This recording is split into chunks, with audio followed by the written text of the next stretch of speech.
Welcome to 5 Dubs by MDDC Press. I'm your host, Rebecca Snyder, the Executive Director of the Maryland, Delaware, and DC Press Association, which represents news media in our region. 5 Dubs focuses on the who, what, when, where, and why of local news media. We'll talk with the journalists about the stories behind the news. You can find more information about our guests in the show notes or on our website, www.5-dubs.com. Welcome to Darin, McCann, and Sue Lyons, the owners and co-publishers, I believe, of Coastal Point in Ocean View, Delaware. So welcome to the program. Thanks. We're happy to be here. It's great to be here. Thanks. Well, and I feel like it's a time to celebrate because I heard that you all are celebrating your 20th anniversary this year. So congratulations on that. And it's 20, right? Absolutely. Great. Yep, next week.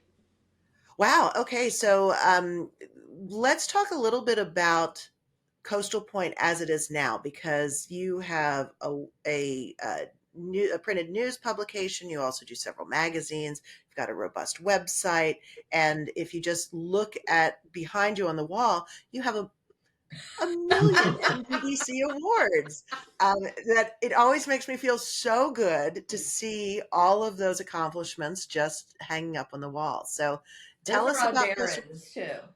Oh, well, I'm sitting in his office. It's the vanity wall. It's emotional support. And you guys get great awards for both editorial and advertising and video and things like that. So tell us about the publication or the company now and what you're doing and what it looks like. Go for it. Well, we've kind of morphed with society. You know, we've had to put a bigger emphasis on digital, which had me fighting and scratching a little bit at the beginning, but now we see the benefits of it. We no longer are hostage to a print deadline. If we have information, we can get it out quicker. We've also reached out to some special publications, if you want to talk about those a little bit. Yeah, we found a couple niche, like with Delaware Seaside Bride. We're the only glossy bridal magazine in the area. So that has been pretty neat. Mm-hmm. And we try to keep everything very community-based. Everything about us is local. I think that's key for us. Well, and tell me more about that, because Sue, I feel like, and I might be reaching here, but I feel like you grew up right around your local community. You're a lifelong resident. So tell us about the community itself. What's Ocean View like?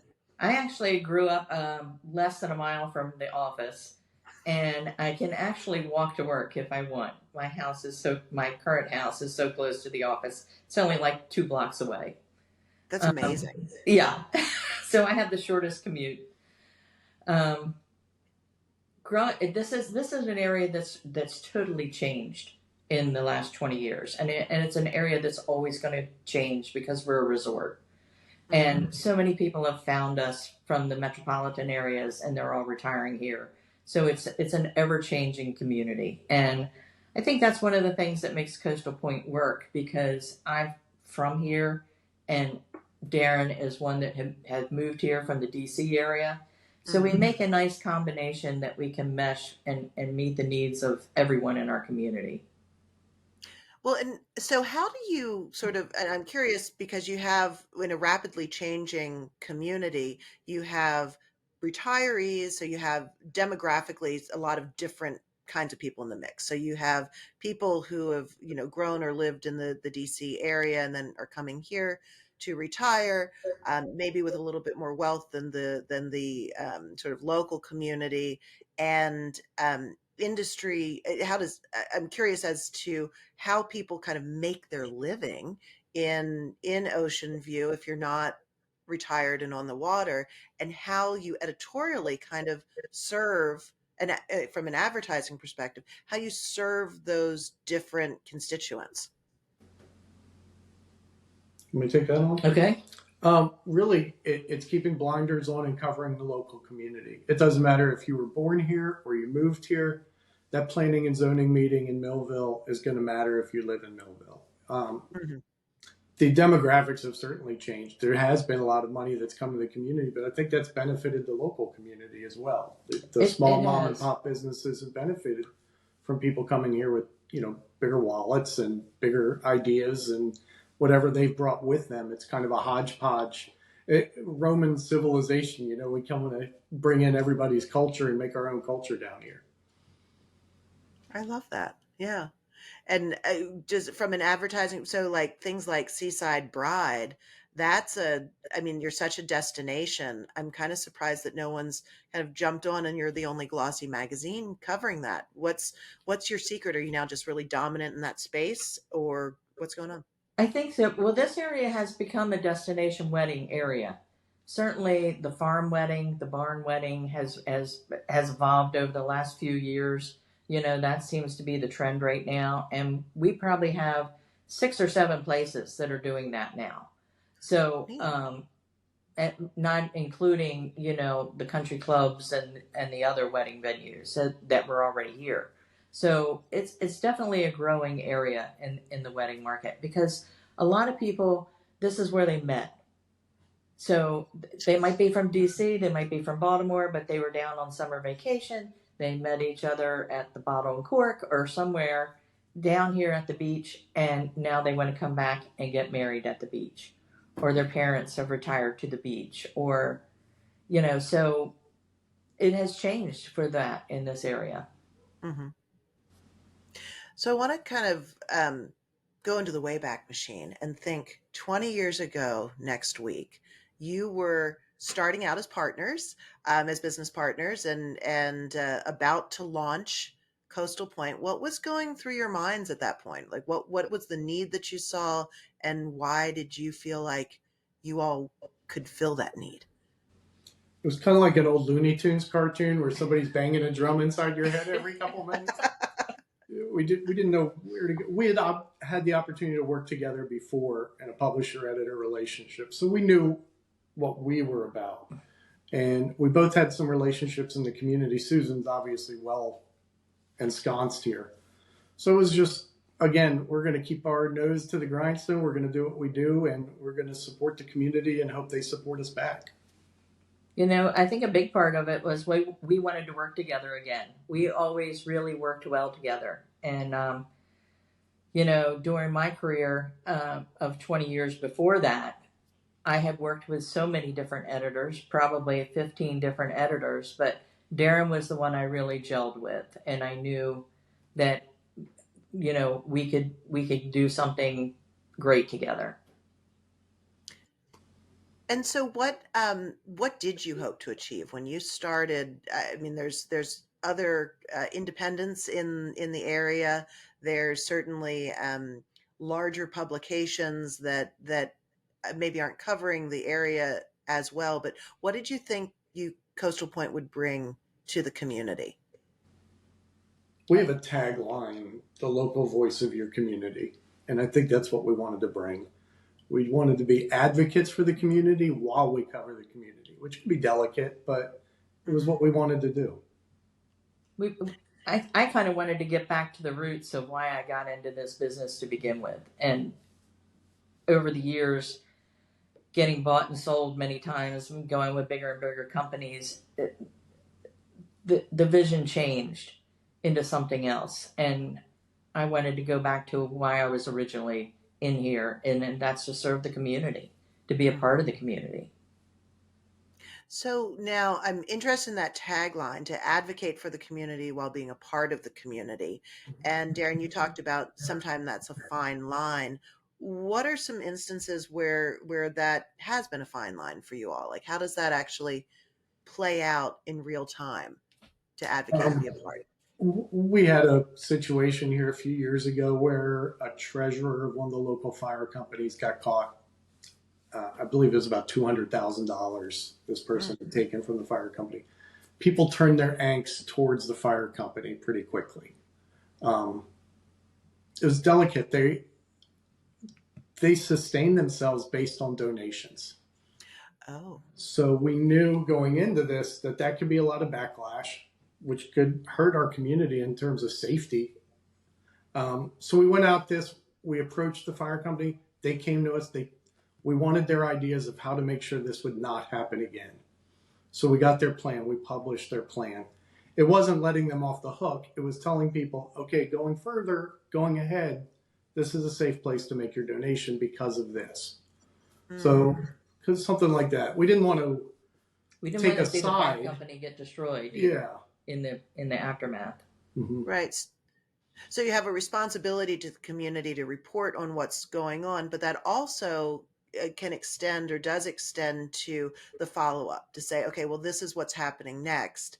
Yeah. And to, and to do, and to let the actions of the fire department speak for themselves, that they've made changes, they've come up with a plan, and this is why it is safe to donate. Yeah. We reported where they went wrong, what mistakes and shortcomings they had, and then where they're going forward. So that was the best we could do, we thought, in those circumstances. Yeah. And that's very clarifying. I mean, I think that really does exemplify what it is to serve your community. You're putting out all the information that you can so people can make the decisions that they need to about their own lives. Yeah. So I would imagine that you all are both like entering this period of reflection. 20 years is a huge milestone. So much has changed in news media, in the world, in your own lives. What were some of the moments or highlights? What are you reflecting on as you head into that 20th anniversary? I think we always think back to that first issue and how much harder it was to do than we thought it was going to be. Yeah, if you knew how much work it would be, would you do it? Yes. We knew, but doing something from scratch the first time, and with very little resources. And we did this whole thing in 2 months' time. We started this whole paper in 2 months. That's huge. That was just me and Darin in the beginning for the whole first month. Mm-hmm. And then we brought on Sean, and he didn't come until 2 weeks before our first publication. And we had a reporter who was an intern for me previously, who had just graduated from college. So he had absolutely no experience. And then my best friend, I called her and said, I need you to come run the office. And so she came over, and and we had an ad rep too, and an ad rep. So we started with nothing, and it was fast and furious. And Sean is your designer. I'm still hung up on that to say that you brought in your page designer like 2 weeks before publication. Yeah. With a from scratch publication. That's wild. We pulled an all-nighter just picking fonts one night. It was one thing after another. It was over and over again. We worked 24/7, literally getting that first issue out. We were here all night long. The three of us ran home and got showers, met back up, and drove up to Dover to the printing plant to watch it come off the press. Oh, that must have been an amazing feeling to see that come off the press.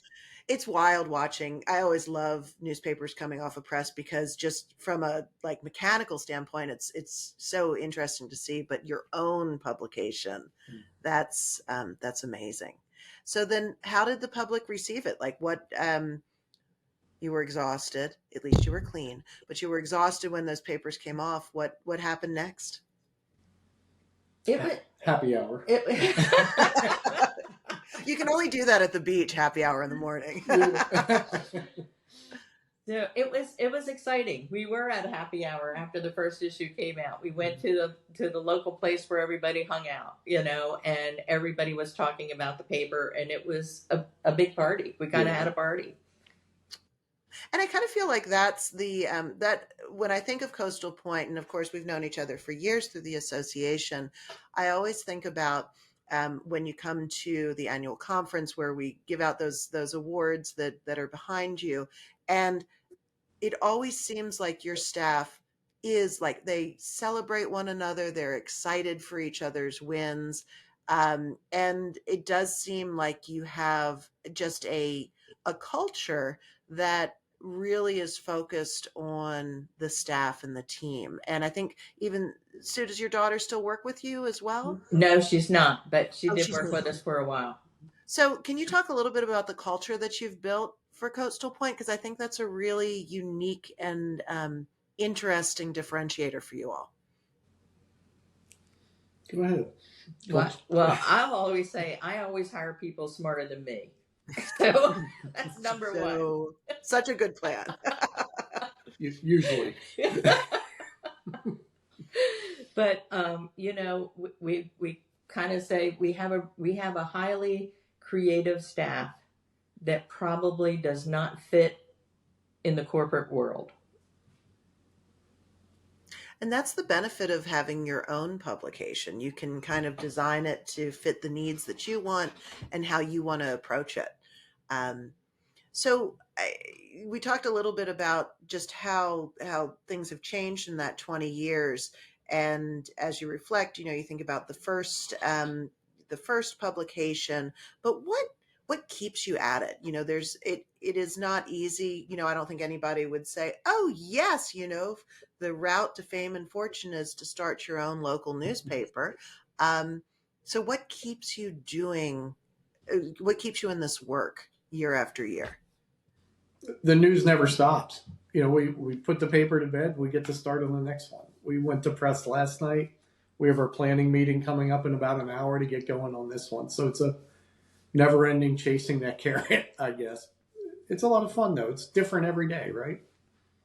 Yeah, I think that's what I enjoy about it. I mean, the first day I worked in a newspaper office, I went home and said, oh my gosh, I love this. It's so exciting. There's always something different going on. You're dealing with so many different people, especially in a community like ours. You can be talking to somebody who's retired military from DC that worked at the Pentagon, to the local farmer, to somebody that runs the lifeguard at the beach. I mean, it's so, the versatility in this area, it's just so different. Everybody is different, and yet it all comes together and works. I can see that, and how you can celebrate sort of all those different aspects of your community. And it is, when you talk to news media people, like, it is almost like an addiction, like, because it changes literally all the time. And things that have changed are, the ways of that people interact with news, sort of the formats, the even some of the techniques for news gathering. What are some of the changes that you've seen over that trajectory, and how have you used those changes as opportunities? I think the internet's the big thing.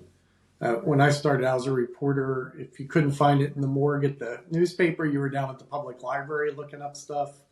And now you're on your phone pulling it up in a matter of seconds. But there's also a lot of misinformation out there that probably wasn't there before. So you kind of have to wade through that. You have to grade your sources as what's most legitimate and what isn't. It's just kind of changed in that regard. And you have more access to people. You can text people at any time. You can email people at any time. It used to be you had to catch someone in working hours or go stalk their home. It's a lot different now. Mm-hmm. Better and worse. Yeah. And I also would think that sort of that trust and sort of, when you talk about the amount of misinformation that's around, I'm interested in how you continue to build trust with your community, because you are really focused, you have deep roots in the world, but yet there's all these other sources of information. Like, people are always on, like, their Facebook neighbors group or next door or whatever, and hearing different things coming in. So how do you feel like you can keep and enhance your credibility and keep focusing on trust in the community? Because I would assume that that's part of your secret sauce. Like, that's a critical area for your publication to really stay relevant. I think we recognize everybody wants to be heard. So as long as people keep their opinions to local issues, we'll let them run letters to the editor. We'll let them comment. But we always attribute things to the people who are, experts. We have a win situation here. People are allowed to voice their opinions either way, how they feel about these wind energy projects coming. But when we go to meetings, we tend to quote the experts in the field, the scientists and such. So people take what they're going to take out of it. All we can do is go to bed, credit the right people with the quotes, and go on with our day. I think the other thing that Darin does really well is he's not afraid to admit our mistakes. Mm-hmm. If because we all make mistakes, it happens. You're going to get something wrong once in a while, and he always puts the correction rate up front. He kind of makes it kind of funny, and will blame himself for everything, and just say, "Oh, this crazy ball-headed editor was asleep at the wheel," or whatever, and kind of so nobody ever comes in mad. We're like, hey, we screwed up. We're sorry. Here's the correct thing. Yeah. I think that makes a huge difference because, you have to admit your fallibility, but also be able to acknowledge where you maybe have made a misstep or what can be done. So I think that's really important in terms of building trust. And, you have to live the transparency that we're asking from others, which can be painful. Everybody loves transparency until it's on them. Convenience is a hell of a drug. Oh gosh, yeah. So I wanted to, as we kind of wind up, I wanted to look to your next 20 years. So what's on the horizon for Coastal Point? Where do you want to take the publication? You've gathered more, you've added more titles. You have a robust social and internet presence, and you're kind of working through your news cycle all the time. But what's next for you all? We get to grow with this community. We've seen figures from the census while we've been putting together ideas for this 20th anniversary, and we see 20-30% growth in a lot of parts of the county. And we would like to see that same growth as we continue to evolve with the people that come and move here and raise families and start new businesses. And we get to document all that every day. And how cool is that?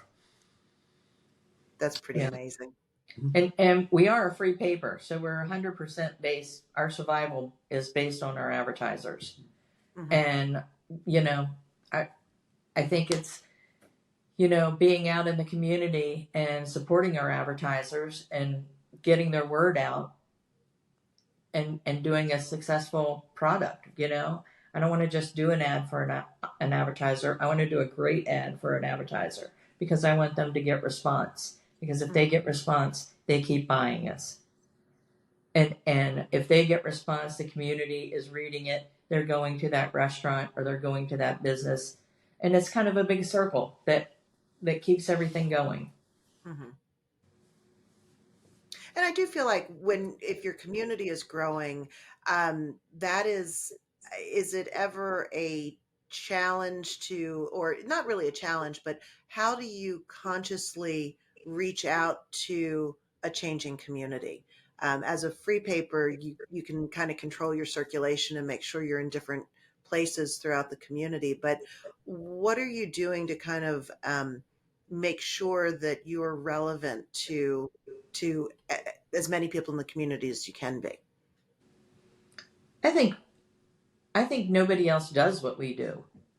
Mm-hmm. We cover 9 towns. We're a pretty small area, but we have 9 towns that we cover. It's all the towns. A county council, a school district. Unincorporated areas. Yeah, nobody else does that, unless something huge happens here. Then the radio or TV will be here or the dailies will be here. But on everyday things, nobody's going to a South Bethany town meeting or, a Millville town meeting unless there's something big happening. Like right now with windmills. So that's a huge thing right now. So we're seeing other media in here, but normally you don't see that. So that second homeowner that's sitting in DC that has a house in Bethany, we're the only place he's going to get that news of what, are they going to change the parking fees for next year? Are they going to, what affects their life when they're down here at the beach? No, and that makes sense because by hyper local and focusing very clearly on the community at hand. If when people are invested in their communities, they need Coastal Point to continue their journey and to inform them about what's going on. So it sounds like your first 20 years has been amazing with highs and lows and a great partnership.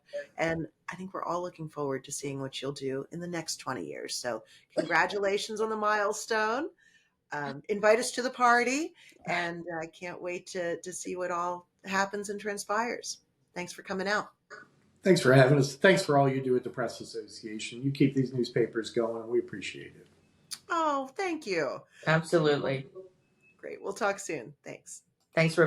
Thanks for listening to 5 Dubs with Rebecca Snyder. Please subscribe and leave us a 5-star review wherever you download your podcasts so that others can find us. What do you want to know about local journalism? Email me at rsnyder, SNYDER, at mddcpress.com. Interested in supporting our podcast and journalism? Please donate to our 501c3 Press Foundation. Find out more and see the full episode list and show notes at www.5-dubs.com.